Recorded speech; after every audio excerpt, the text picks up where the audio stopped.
इधर देखो इधर।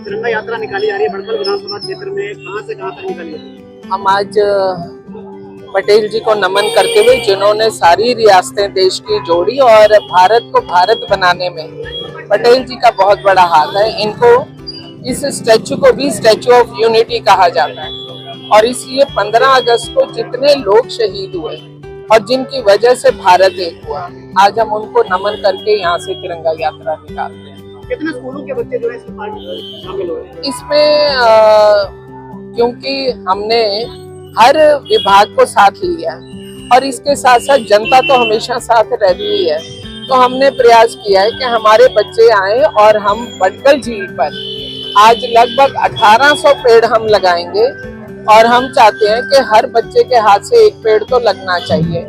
और दूसरी जो विशेष बात है, बड़कल झील का दोनों चीजें हैं कि हम विभाजन विभीषिका के रूप में उन तमाम शहीदों की स्मृति में, उनकी याद में ये पेड़ लगा रहे हैं और वहीं दूसरी तरफ इन्हीं पेड़ों के माध्यम से बड़कल झील का भी सौंदर्यीकरण बढ़ेगा। के तहत मोदी जी के नेतृत्व में जो है जो तिरंगे को और मान सम्मान मिल रहा है, क्या कहना चाहेंगे? जिस तरह से आह्वान भी किया जा रहा है हर घर तिरंगा लगाना चाहिए। मैं समझती हूँ कि जैसे दिल की धड़कन जब धड़कती है तो वो किसी से पूछती नहीं है।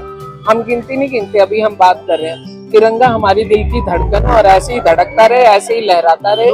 इस नाते से हर घर तिरंगा, हर व्यक्ति के हाथ में तिरंगा।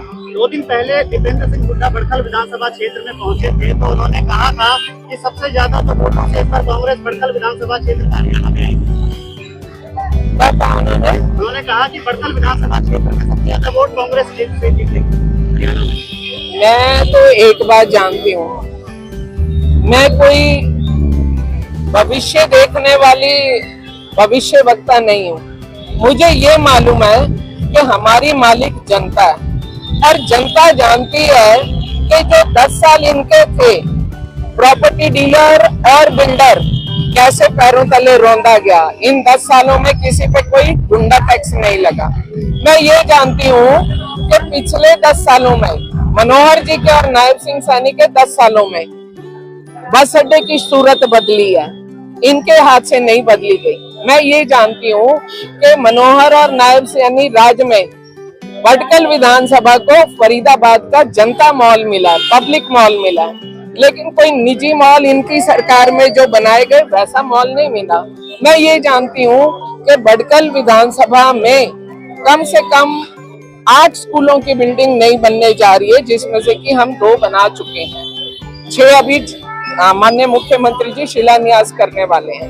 मैं ये जानती हूँ कि बड़कल को उसकी अपनी पहचान मनोहर और नायब सैनी के राज में मिली, जिसका नाम है तहसील नंबर 87। मैं ये जानती हूँ कि इसी राज में पासपोर्ट ऑफिस की देन 7 जून 2015 को हमने मांग करी थी, वो आया। मैं ये जानती हूँ मनोहर नायब सिंह सैनी के राज में जेसी बोस यूनिवर्सिटी आ रही है। मैं ये जानती हूँ यदि इनका राज होता तो बड़कल झील पे भी प्लॉटिंग हो गई होती।